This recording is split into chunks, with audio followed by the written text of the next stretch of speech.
vizinhos, amigos e qualquer outra coisa, né? Porque ultrapassa uma linha muito tênue. Porque, na verdade, principalmente a gente que diz que serve a Deus, a gente tinha que ser mais recíproco, né? Poxa, você diz que serve a Deus, recebe um benefício e responde com ingratidão? Peraí, ainda bate no peito e, meu Deus, não faz sentido, né? Não faz sentido, né? A gente não deixar de orar por alguém. Peraí, então que Deus que nós estamos servindo? Ah, mas ele me magoou, ele me feriu, ele me roubou. Não interessa. É orar. É orar. Eu me lembro quando eu fui sequestrado, eu sofri um sequestro, uma arma na minha cabeça, eu tinha uma Kombi na época, e eu fui obrigado a levar esses... Os caras não sabiam nem onde estava o carro deles, a Kombi deles, que eles estavam numa Kombi também. E eles queriam um step. Eu falei, rapaz, você põe uma arma na minha cabeça por causa de um step. Ah, vamos lá. Cheguei lá, deixei o step com ele e falei, não, mas pode me dar seu step que eu não vou andar sem step por sua causa. Eles me deram o step dele, eu pus na Kombi. Quando eu estava saindo com outro irmão que quis ir comigo, que eu estava saindo, eu olhei, eles não estavam conseguindo trocar. Eu falei, irmão, e eu cuidava de uma igreja dentro de uma favela. Eu falei, irmão, vem gente atrás de mim para me buscar. E se virem esse pessoal aqui, eles vão matar. Voltei e junto com esse irmão que estava, nós trocamos o pneu para eles. E eles ficaram, nossa, vocês são, não interessa que nós somos, vaza daqui, vai embora, se manda, aproveita a oportunidade que Deus está dando para vocês de novo. Vai, vaza. Que vem gente atrás de mim e vocês não vão escapar. Eles ainda demoraram quase 1 minuto para sair do lugar, porque eles ficaram paralisados com a nossa atitude. De, em vez de fazer qualquer coisa, nós ajudamos. Não ajudamos o que nós ajudamos? Ajudamos para que eles preservassem a vida. Então é assim, o que é mais importante para Deus? Que se preserve a vida. Qual é mais importante para Deus? A tua vida ou a vida de quem não é salvo?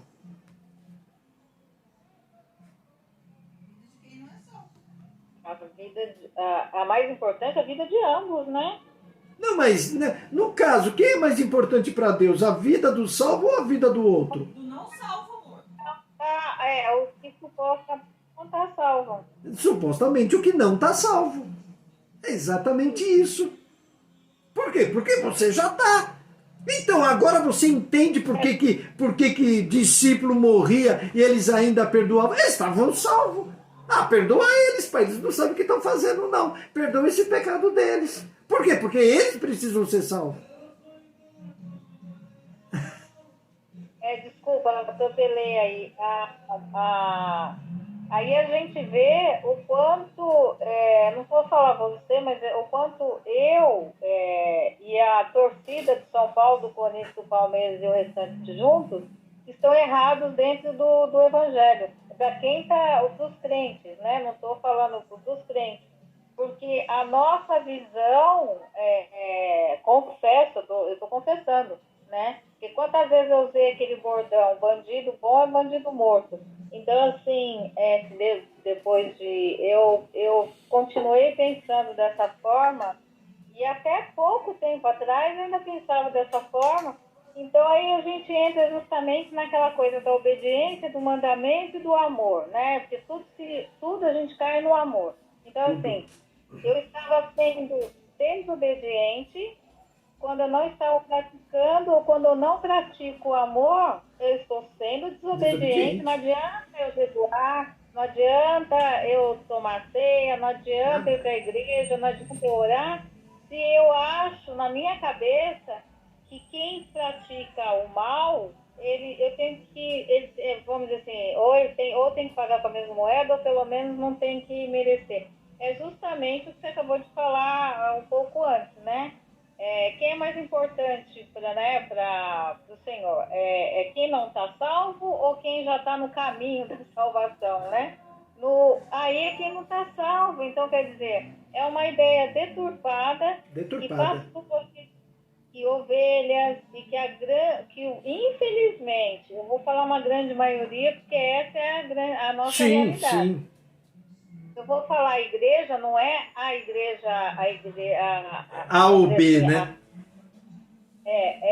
a igreja no geral, Modo a geral. igreja de Cristo, que deveria ser a igreja de Cristo, pregando o amor, não prega o ódio, mas em compensação isso fica, inclusive, fica nas entrelinhas, porque para o bom entendedor, a coisa, você prefere fechar o olho, olhar para o lado e falar, deixa rolar, Deixa né? rolar. Então, assim, deixa rolar com o outro. É o outro mesmo, né? Então, assim, fica fácil, assim, né? É o outro mesmo, né? Mas poderia ser meu filho, poderia ser o meu pai, poderia ser a minha mãe, poderia Mas como ser, é né? um Poderia ser... outro... Mas como é o outro, deixa ele, né? Então, Mas é isso mesmo. a questão do amor é que o amor não é sentimento. O amor é um mandamento. Isso. Amor é mandamento. É obrigação. Você diz que serve a Deus, você é obrigado a amar. Obedeça. Mas como o crente não gosta de lei, nem todos, né? Claro, não vamos aí. Mas como o crente não gosta de lei, aí é como eu falo, não consegue praticar nem em casa, né? O amor, né? Então, a sua pregação ontem foi contundente aí mas isso é uma coisa bem complicadinha na mente de um monte de gente, viu? Sim. Porque realmente a desobediência é muito grande justamente porque não pratica o amor. Sim, porque dizer que tem o Espírito Santo, isso aí para mim, assim, para mim, é muita coisa que é falado. Só um momento. Melhor não entender, é isso aí. Ó, vamos lá para Isaías 65. É assim. 10 e 12. Eu vou ler aqui, tá? Tá bom. E Sarão servirá de curral de rebanhos, e vale de Acor, lugar de repouso de gados, para o meu povo que me buscou. Mas a vós, os que vos apartais do Senhor, os que vos esqueceis do meu santo monte, o que preparais uma mesa para a fortuna e que misturais a bebida para o destino, também vos destinareis à espada, e todos vos encurvareis à matança, porquanto chamei e não respondestes, falei e não ouvistes, mas fizestes o que era mal aos meus olhos, e escolhestes aquilo em que não tinha prazer. Nós vemos que Deus aí realmente o homem colhe aquilo que planta, né? O que Deus oferece é amor, o que Deus oferece é bênção. Ele dá. Né? Se seguir o caminho da obediência, da retidão, mas nós vemos que há uma recusa, até no nosso meio, muito grande com relação a se obedecer a Deus. Eu sei o quanto pesa, é difícil você tentar compreender alguém. Mas foi o que eu disse ontem. A gente quer ser ouvido, mas a gente se esquece que as pessoas precisam nos ouvir. Eu até fiz um comentário de um rapaz lá no metrô. Ele veio me vender um doce, eu falei, não, garoto, eu não compro, eu gostei da insistência dele, até sorri, falei para ele, rapaz, se eu estivesse trabalhando ainda na empresa que eu trabalhei, eu tirava você daqui e levaria para trabalhar comigo pela sua maneira, pela sua educação, pela forma insistente, persistente, sem ser chato, o rapaz foi. Insistente, persistente, mas não foi chato. Sabe? Ali nós começamos a conversar, ele falou do pai dele, falou algumas coisas, me mostrou foto da esposa, do filhinho, muito feliz com o filho dele, aquela coisa toda. E quando eu disse que ia embora, ele meio que ficou triste. Que ele disse que ele só tinha um pai dele para conversar. Mas o senhor está com pressa? Eu falei, não. Vamos lá. Fala, estou aqui, eu te ouço. Porque às vezes o que a gente precisa é isso. Ele não me pediu muito, ele só queria falar. Né? Eu atendi uma pessoa esses dias, longe daqui, do Capão, muito interessante. Uma confusão. Eu falei, mas isso é uma coisa simples de se resolver. Sabe? Às vezes, as pessoas querem mostrar uma santidade que não tem. Um poder que não tem. E uma coisa que eu aprendi ao longo dos anos é toda pessoa que diz, eu sou cheio, estou cheio do poder de Deus. A maioria são mentirosos. Eles estão necessitados. Eles estão tão vazios, mas tão vazios que tem que expor para os outros que ele está cheio. Mas quando você vai ver, são pessoas vazias, que já entraram para o estado da desobediência, ou de não crer devido às tribulações, às provações, não consegue acreditar. Porque, para mim, Luiz, é impossível deixar de crer em Cristo, por tudo que ele já me mostrou lá atrás, desde o meu comecinho. Se eu quiser me rebelar, eu me rebelo, porque a gente faz o que quiser da vida. Mas eu culpar a Deus eu não tenho como. Não dá. Não dá. Eu vou continuar a me culpar. Né? São aquelas mesmas desculpas da pessoa dizer que não tem tempo. Ou eu não tenho tempo, eu não tenho nada para fazer em casa. Pelo amor de Deus. Pega uma escovinha de dente que você vai ver que tem coisa para limpar pra caramba. Uma casa até desanima, por menor que ela seja. Às vezes a senhora, meu Deus, só vou passar uma vassourinha e deitar. Porque tem o que fazer. Eu trabalhei numa empresa que era época de auditoria, os caras ficaram, não tem nada o que fazer. Eu nunca parei um dia de trabalhar na época da auditoria. Eu comecei por cima, olhei para cima, comecei a limpar onde passavam as luzes, fui na pintura, pedi coisas, saí limpando, saí pintando, depois desci dali, fui nas mesas das meninas que trabalhavam tirando rebarba, eu falei, vamos trocar de mesa, pintava uma mesa, deixava lá secando, depois trocava, pintei todas as mesas, e gente falando que não tinha o que fazer na fábrica. Aí eu peguei, fui nas máquinas, olhei para as máquinas que estavam paradas, fui e comecei a limpar e pintar todas. E gente dizendo que não tinha o que fazer dentro da fábrica. Então, peraí, alguma coisa está errada. E nenhum deles se propôs a ajudar a fazer alguma coisa. Não, entre não ter o que fazer e você não querer fazer, entre a Bíblia te mostrar e você dizer que não está vendo, é outra história. Porque quando a gente começa a correr a Bíblia, versículo por versículo, tentando fazer essas comparações, a gente vai ver que a gente chega longe. E acaba descobrindo coisas que nos confronta. E confronta pesado. Até hoje eu converso com crentes, até pessoas com títulos, tá? Hoje mesmo eu conversei já com algumas, e essa pessoa, ela, apesar de títulos, que só me apresentaram títulos, a ação deles era completamente contrária à palavra de Deus. São pessoas tentando se esconder atrás dos seus achismos. Né? E isso se torna perigoso. Muito perigoso. Né? Vamos ver o que Jeremias diz. Tem alguma coisa para falar? Não. Não? Vamos lá para Jeremias então? Jeremias capítulo 4. Jeremias capítulo 4, que serve...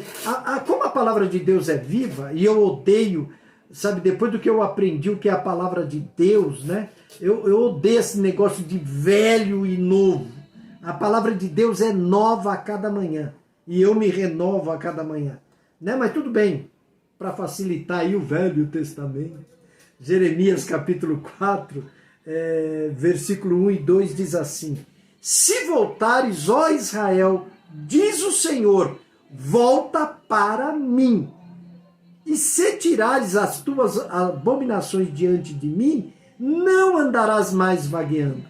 E jurarás, vive o Senhor na verdade, no juízo e na justiça, e nele se bendirão as nações, e nele se gloriarão.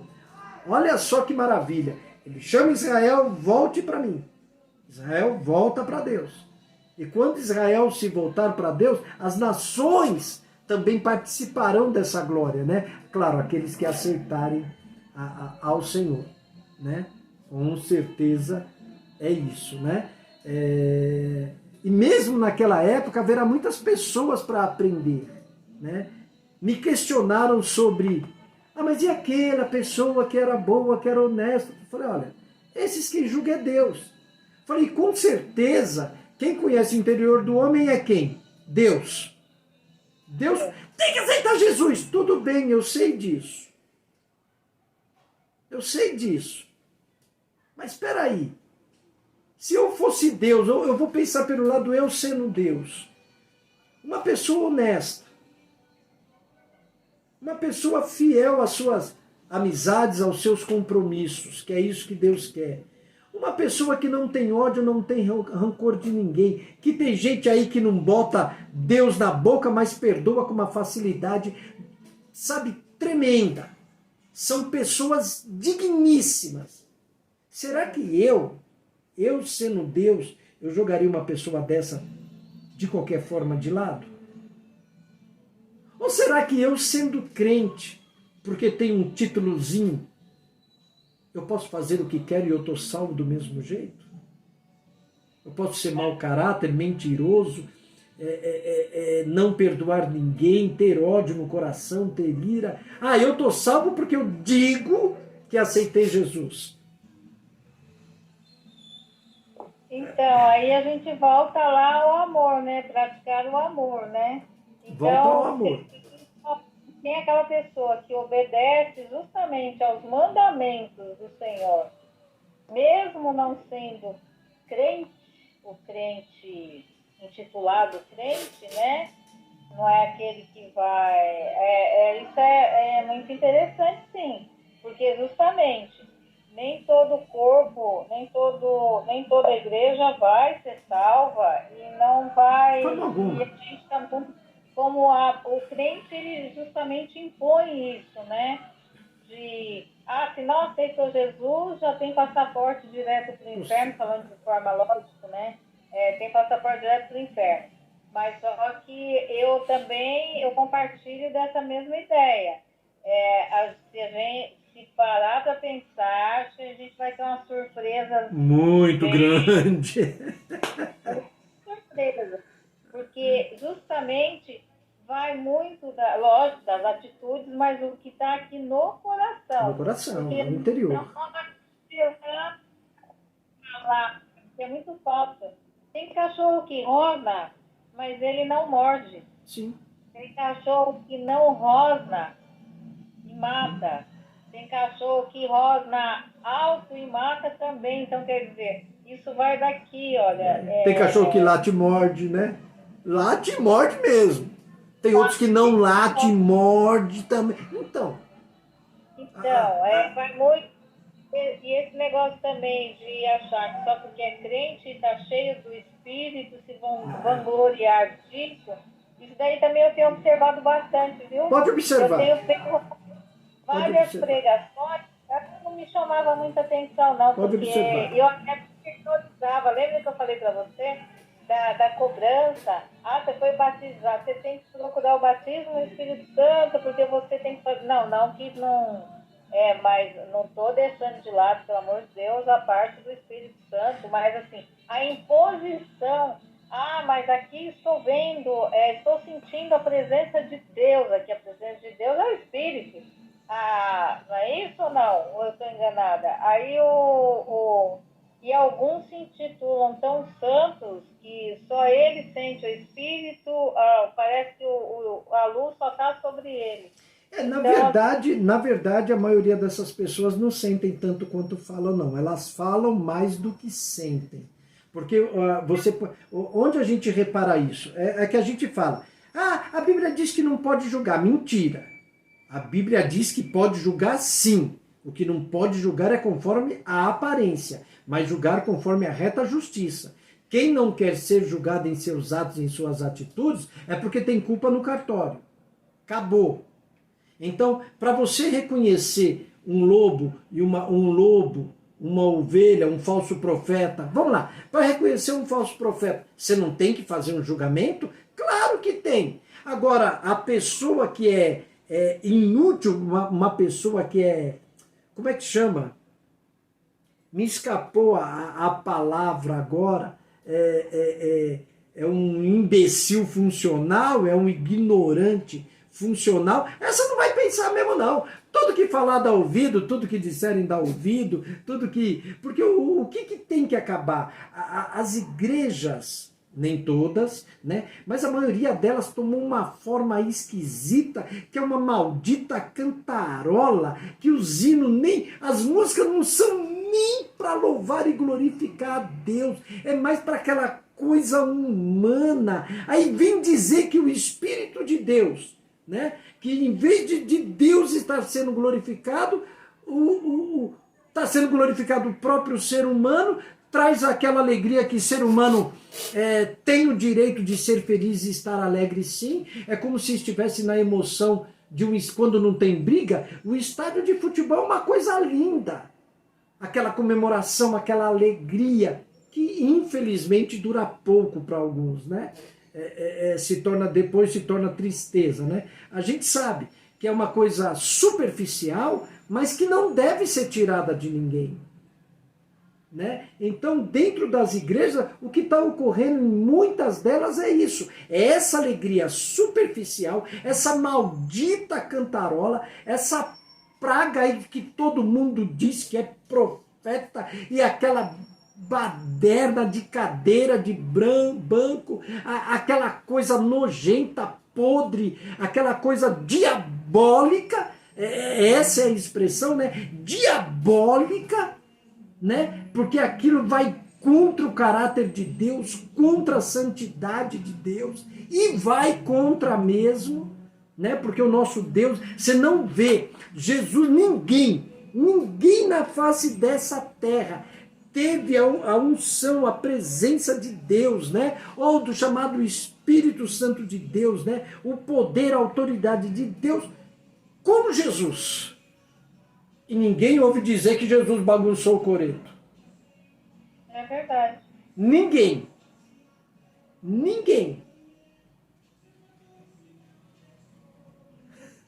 Por quê? Porque tudo tem ordem. Aí você pega Jesus, o Messias, que tinha um contato direto com o Pai, ele teve que aprender o quê? Obediência. Ele foi obediente a quem? Ele era obediente ao pai e à mãe. Mas teve um dia... peraí, você entende a história? Sabe como é que funcionava? Eles viajavam em caravanas... Então eram muitos parentes viajando juntos. Ai, que mãe! Não, ela não foi relapsa. Porque os primos, os conhecidos iam de um para outro. Então na cabeça deles eles estavam juntos.